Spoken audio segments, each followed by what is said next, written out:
So this morning I'll be talking to you about head trauma and reviewing some of the lesions we see there. The pathology in the imaging of head trauma can be easily remembered by dividing them into these three categories, and this is the format that I'll follow today. And many of you will have seen many of these lesions if you've taken any call, so they'll be familiar to you. So this is a review. So first category we'll talk about is extraaxial hemorrhage, and the first entity there is epidural hematoma. Epidural hematoma, as you recall, is hemorrhage located between the intertable of the skull and the dura mater. Imaging shows usually a biconvex, hyperdense extraaxial collection, and there's almost always a skull fracture associated with these in adults. 90% is the quoted figure, but with the modern imaging with thin section, it's probably closer to 100%. Absence of fracture may occur, however, in young children.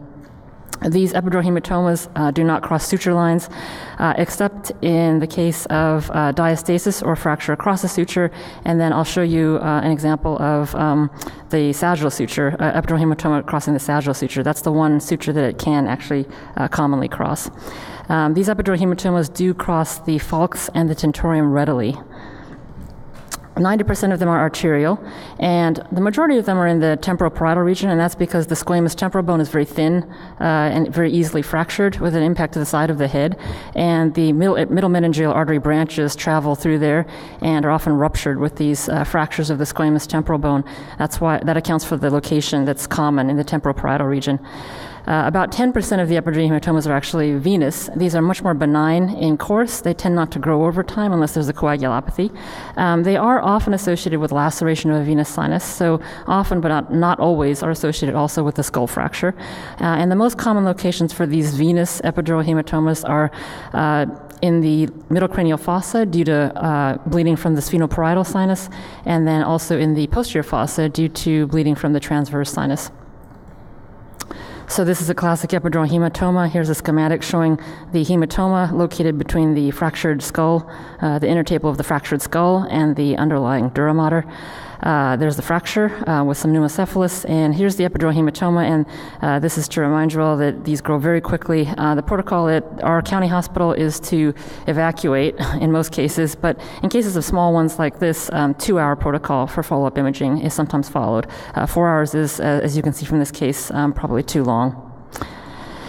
This is an example, classic example of a venous epidural hematoma in the middle cranial fossa. This is a biconvex hemorrhagic collection in the anterior aspect of the middle cranial fossa with a tiny focus of pneumocephalus, and this is a classic appearance for bleeding from the sphenoparietal sinus, which runs along the anterior aspect of the floor of the middle cranial fossa. So classic venous epidural hematoma, and these are very benign, tend not to grow over time unless there's some issue, underlying coagulation issue. This is another look for an epidural hematoma. So we have a biconvex collection here, but this is a little variation. It has some low density in the center, and this is actually the appearance of a epidural hematoma that's hyperacute with active extravasation of blood, and this is uncoagulated hemorrhage, which is low density, swirling around the center of this epidural hematoma. So here's an example of a epidural hematoma at the vertex, and this is what I referred to before.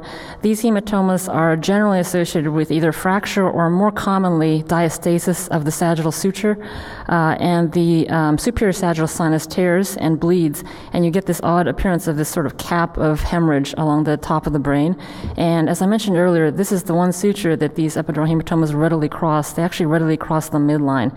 And that's because the dura is not as tightly attached to the skull at the midline at the location of the sagittal suture. So this is the one exception to the rule that epidural hematomas don't cross suture lines. Here's another example of epidural hematoma. This is an MRI done on a young man in his 20s who came in with a history of rule-out stroke, and then he had this MRI, and it turned out, upon questioning later, that it turned out he had had a fall about a week earlier and hadn't gone to the hospital. So this is a subacute it's kind of patchy, low and high T1 signal intensity, but this is the appearance of a very large subacute epidural hematoma, and it mainly illustrates that these readily cross the tentorium. So they go right from the supratentorial space into the posterior fossa. There's really no barrier to crossing the tentorium, as there is with sutures. Okay, moving on to subdural hematoma, our second category in extraaxial hemorrhage. So these are located between the dura mater and the arachnoid membrane, and they are due to tear of cortical bridging veins as they cross the subdural space to drain into the dural sinus. Imaging shows, instead of a biconvex collection, a crescent-shaped extraaxial collection. Unlike the epidural hematomas, these do cross suture lines readily. However, unlike epidural hematomas, they do not cross the falx or tentorium due to dural attachments. So here's a classic subdural hematoma, very large, left holohemispheric subdural. And this actually is a good example of an acute on chronic. It has a sort of striated appearance with some areas of, frankly, low density, CSF density, as well as hyperdense hemorrhage. So this is a good appearance for an acute on chronic, large acute on chronic hemispheric subdural hematoma. Here's a second look for these, the shaggy thickened falx, which you probably have seen. This is the appearance of a parafalcine subdural hematoma. And then finally, a third appearance, the en face appearance of hemorrhage along the tentorium, also subdural hemorrhage. Okay, so this is a case, 53-year-old man with altered mental status. And so looking at this first, you see, well, it looks really swollen. There's no sulci here. This is just an example to remind you of the appearance of bilateral isodense subdural hematomas. So this person happened to be imaged in just the right time where the subdural hematoma is isodense to cortex. So it's unusual to catch it in just this right time frame. It's often hyperdense, slightly hyperdense at least, or slightly hypodense. You can differentiate it from the underlying cortex, but in this case, they happen to get imaged right at the point where it is essentially completely isodense to the cortex. So it can give a little bit of a confusing appearance. So this is just to remind you of the appearance of that isodense subacute subdural hematoma. This is another appearance for subdural hematoma, 61-year-old man with altered mental status. And we showed an example earlier of an acute on chronic, which looked more striated. This is another appearance for acute on chronic subdural hematoma. It's more loculated with kind of rounded areas of septated collections of low-density fluid intermixed with high-density fluid. So this is another classic appearance for acute on chronic subdural hematoma, in addition to the more striated appearance. Okay, so moving on to our last entity in the extrahemorrhage category. So subarachnoid hemorrhage, acute traumatic subarachnoid hemorrhage. This is located between the arachnoid membrane and the pia mater. Imaging, CT, as you recall, shows high density in the subarachnoid space, so sulci, cisterns, and sometimes the ventricles. On MRI, T2 FLAIR is probably the sequence of choice if you're going to do MRI to assess for subarachnoid hemorrhage, and shows high T2 FLAIR signal in the CSF spaces. T1 and T2, non-FLAIR T2, are not as sensitive for acute subarachnoid hemorrhage or any subarachnoid hemorrhage, but they, if you do see something, you might see dirty CSF, sort of intermediate signal on these that doesn't look quite as hypointense on T1 or hyperintense on T2 as you'd expect. But generally, T2 FLAIR is the sequence of choice for MRI for subarachnoid hemorrhage. So classic appearance on CT in the paramesencephalic cistern on the right, some subarachnoid hemorrhage, and then here, the right temporal sulci. T2 FLAIR. So on T2 FLAIR, this is also actually a very sensitive sequence for subarachnoid hemorrhage, and in fact is sensitive for a longer period of time for small amounts of trace subarachnoid hemorrhage than CT is. On CT, after about from several hours to a day, you may no longer see on CT small quantities of subarachnoid hemorrhage, but they may still be apparent on FLAIR. So this shows some high T2 FLAIR signal in several of the sulci posteriorly. So appearance of subarachnoid hemorrhage on T2 FLAIR.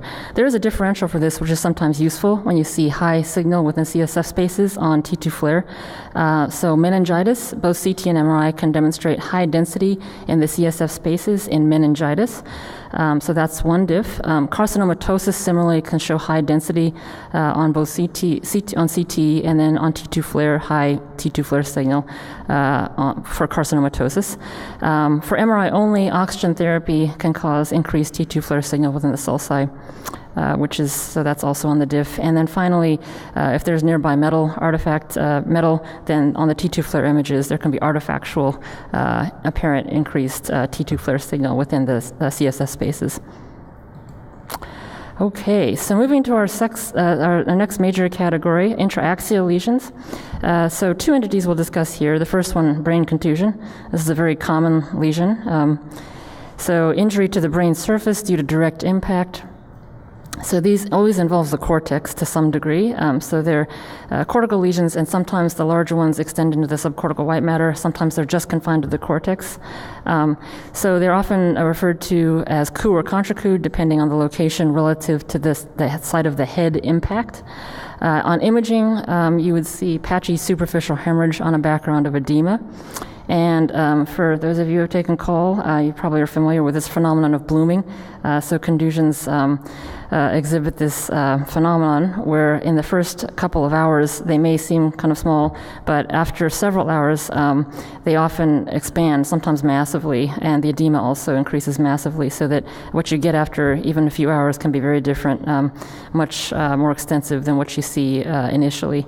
And that's particularly true now with the immediate head imaging that a lot of people get. Sometimes they're imaged within 20 or 30 minutes of their trauma, and so on the follow-up scan there really is sometimes tremendous blooming. So typical example of hemorrhagic cerebral contusions on non-contrast head CT. Here extensive hemorrhagic contusions in the anterior cranial fossa, and then here some hemorrhagic contusions in the middle cranial fossa bilaterally. And this is just to remind you, so these top three images are non-contrast head CT, and this one in the lower right, your lower right corner, is post-contrast. And this is just to remind you that ring-enhancing lesion, subacute brain contusion is on that differential. It's one of the items on the list, and this shows a classic example. Ring-enhancing lesion, the hematoma is now barely visible, the hyperdense portion of it, because it's now been a week or two out after head trauma. But these do have a classic ring-enhancing appearance. They're round hematomas, and so when they enhance in this round circumferential pattern. So this is on that diff for ring-enhancing lesions, subacute brain contusion. Here's MRI appearance of subacute brain contusion. So on MRI, for intraparenchymal hemorrhages, such as including hemorrhagic contusions, you may recall that in the late subacute stage, these are high in T2 signal intensity as well as high in intrinsic T1 signal intensity. So on the T2 and the T2 flare, you can see this is very, very bright on T2. So that puts us into a subacute stage.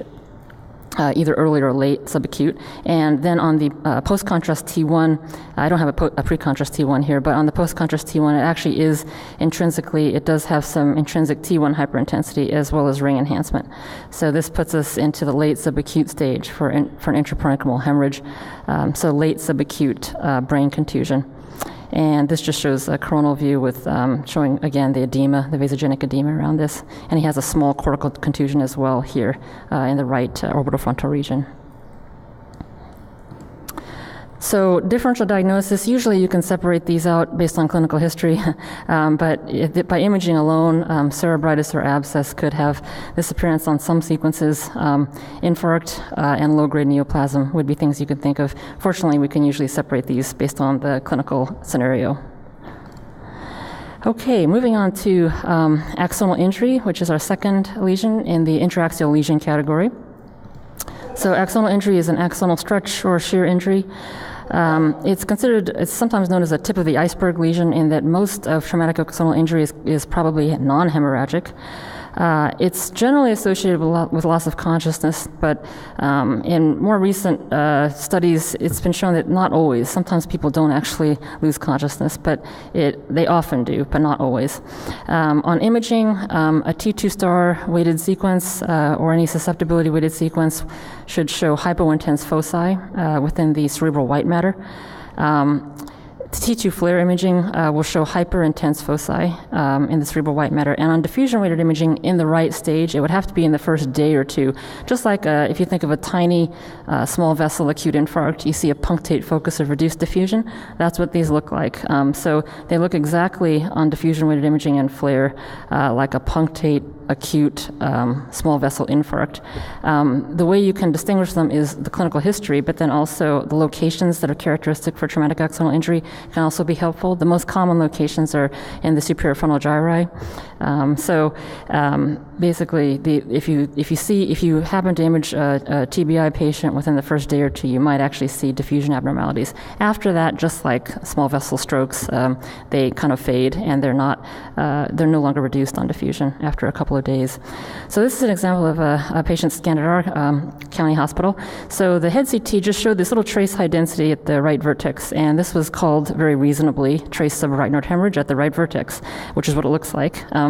So she didn't do well. She had ongoing issues, problems getting back to work, and just sleep issues, some emotional things. So she had an MRI, and the MRI showed multiple foci of signal loss on the T2 star weighted sequence. This happens to be a gradient echo T2 star weighted sequence, but she had multiple foci of reduced signal in the cerebral white matter, including the anterior body of the corpus callosum on the right, the superior frontal gyri, and the right motor gyrus.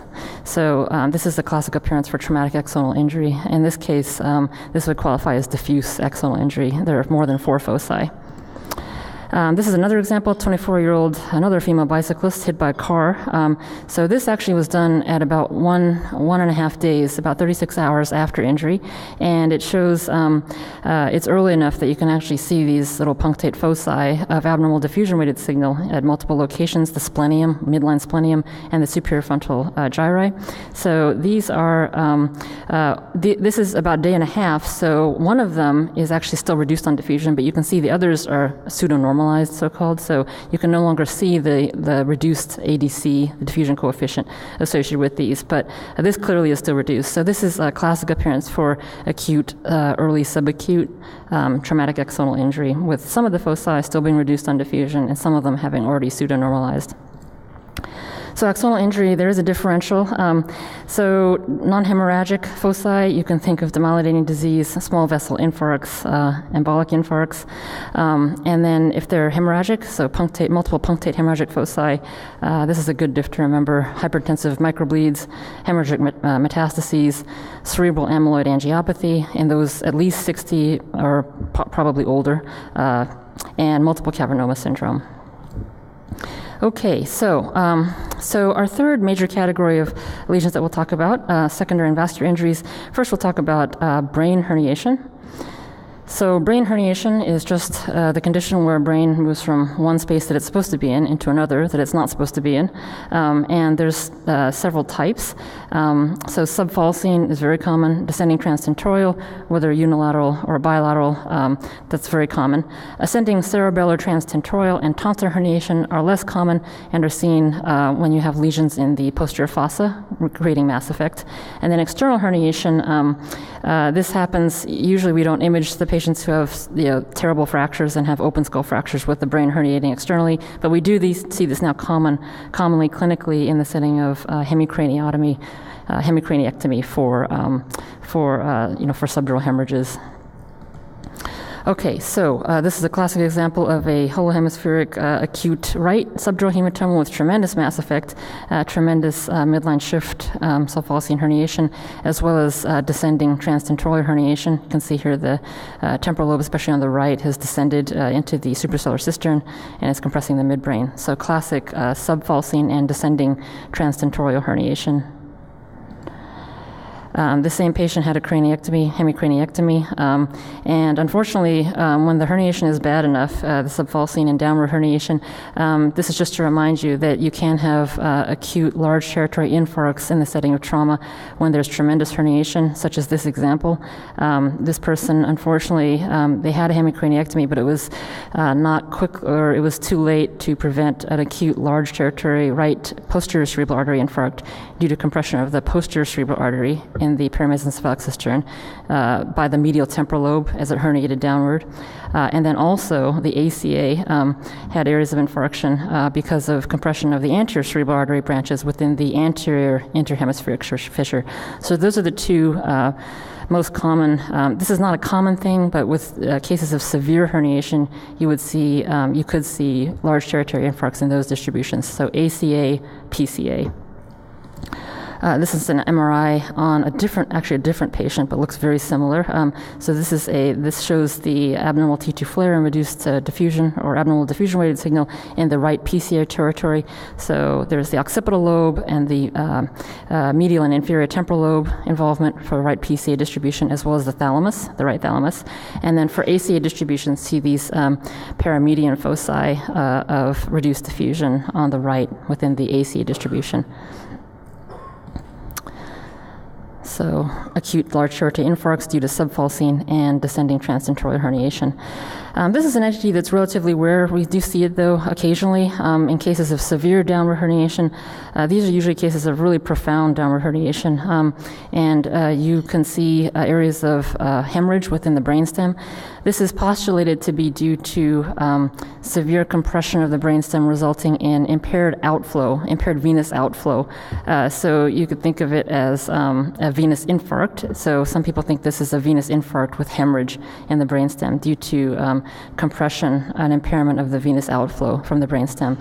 I think that's just a hypothesis, but that's what it makes sense, and that's one of the ways to remember how it might occur. So only with severe downward herniation. Brain herniation, the diff. The only thing I can think of is intracranial hypotension for downward transtentorial or cerebellar tonsil herniation, but again, probably unlikely you'd confuse that based on the clinical history. But this can cause a sagging brain that also results in this sagging appearance. So moving on to the second entity within this category, arterial dissection and pseudoaneurysm. So traumatic dissection is hematoma within the layers of the vessel wall after craniocervical trauma. Symptoms of extracranial dissection, so dissection of arteries outside of the intracranial space. You might get persistent neck pain or headache or stroke. For intracranial dissection, anything can be asymptomatic, I guess. So it's asymptomatic. There also could be subarachnoid hemorrhage if there's rupture of a pseudoaneurysm that's associated with a dissection, and there can also be stroke. Locations, extracranial dissections. If you look it up, most common is the internal carotid artery, but we do see quite a lot of vertebral artery dissections as well. So both of these are actually quite common, but I think if you look at some of the studies, that the IC is slightly more common. For intracranial dissection, the majority are the vertebral artery, it's the intradural vertebral artery. Okay, so imaging. So this is one of those protean things. It can look like many different things, many different types of appearances on imaging. String sign is common. There's a long segment stenosis of a vessel that's not explained by for some other reason. Often has tapered edges. You can also just have an abrupt occlusion, just a sharp, blunt cutoff. You can also have, instead of a string sign with narrowing and tapering, you can have dilatation of the vessel. So this can look essentially like almost many, many different ways that it can look. But if the vessel looks abnormal, either dilated focally and without any explanation or too narrowed, then that's, in the setting of trauma, that's highly suspicious for dissection. On MRI, crescentic T1 hyperintensity within the vessel wall on T1 weighted imaging is the classic appearance. So this is an angiogram, catheter angiogram. So vessel injected in which projection? So here we see this vessel. So this is actually a person probably who had hypertension because the vessel is actually quite tortuous, but this is the vertebral artery. So this is the high cervical vertebral artery. This is C2 foramen. This is the C1 transverse foramen. And then it becomes intradural here. Here's the pica takeoff. And then here, there's a little ball. There's a little tapering of the vessel here, and then there's this round outpouching here. So this is a classic appearance of a dissection with an associated pseudoaneurysm. So they're part of the same pathology, part of the same spectrum. The vessel dissects, the wall weakens because the wall is split and there's blood in the wall, and then it bulges because the layers are not intact. They're actually split and weakened. So then you can get a focal bulge that looks like a little berry like this. This just shows the normal kind of, if you're looking straight on the vertebral artery, this shows that this is the C2 transverse foramen and this is the C1 transverse foramen, and then it becomes intradural. And this is just the normal for comparison. This is a normal, healthy young person. C2, C1 transverse foramina, pica takeoff. So this is in the intradural portion of the vertebral artery, which is a common location for dissection. Here's another look. This is a different patient. This is, as opposed to tapering, as we mentioned, there can be fusiform dilatation. So this turned out to be also dissection, but he has a little tapering here, but then there's this fusiform, unexplained dilatation of the vessel. So this is another look, very different from this one, but another look for dissection. And then the internal carotid artery, so this is, I think this was supposed to be a CT angiogram, but more like a post-con CT. And it shows here on the post-con CT, we're just below the skull base here, and it shows this, there's the right internal carotid artery, and it's about to come up into the skull base. And this is the left internal carotid artery. And if you compare the two sides, you can see the left is enlarged, it's fuzzy, it's got some hypodensity here in the wall or along the periphery. So this is an internal carotid artery dissection from trauma. And this, if you imagined, well, we actually have an example of the reformat, but so the vessels are enlarged. The hypodense area is the intramural hematoma that's not enhancing because there's blood clot there. The rest of it is the true lumen. This is the false lumen that contains clot in it. This is the maximum intensity projection oblique, and it shows the dissection. So it's a flared out, very irregular looking vessel, flared out with this pseudoaneurysm here. This is a different patient, but shows an example on the T1 with fat saturation. That's the modality of choice for imaging arterial dissection is T1 with fat saturation. So on these T1 fat saturated images, you see the classic crescentic T1 hyperintensity in the vessel wall, which is the intramural hematoma. And then this is the flow void, the dark. Okay, so differential for this traumatic dissection, you could think of spontaneous dissection. Atherosclerosis can cause irregularity of vessels, vasospasm, and vasculitides. Okay, so moving to our last entity in the final category, carotid cavernous fistula. So carotid cavernous fistula, there's two main types. The direct and indirect. The indirect occur in very different demographics generally. The indirects generally occur in older people with atherosclerosis, and those are dural arteriovenous fistulas. The direct CC fistulas, in contrast, occur mostly in trauma patients, and those are therefore more often men who are younger.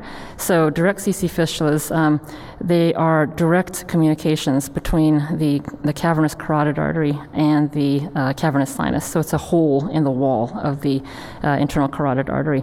And so imaging could show basically sequelae of impaired venous, basically venous hypertension in the orbit. So enlarged superior ophthalmic veins or cavernous sinus. You can see proptosis, periorbital edema, enlarged extraocular muscles. Orbital bruit is another symptom or sign. Here's just a schematic from the web of the internal carotid artery as it traverses through the cavernous sinus. So these traumatic CC fistulas are direct holes. They're direct tears in the cavernous internal carotid artery. So there's blood pumping out from the artery into the vein.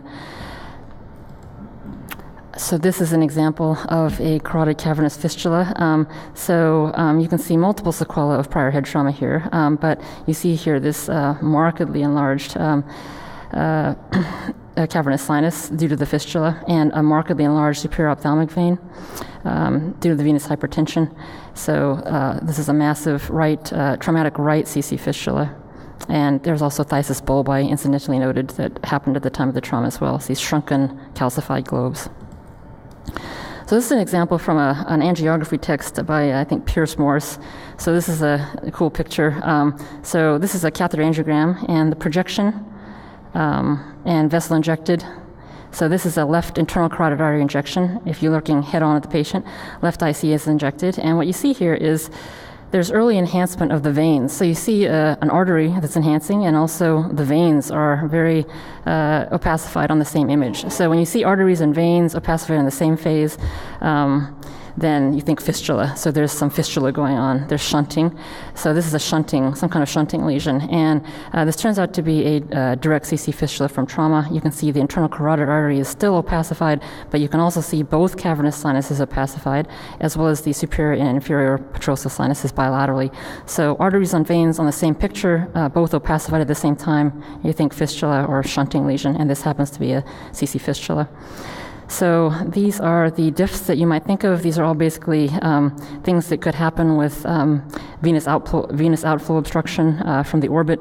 So indirect CC fistulas on the diff, cavernous sinus thrombosis, a mass at the orbital apex impairing venous drainage from the orbit, increased intracranial pressure for whatever reason, stroke, etc., a mass.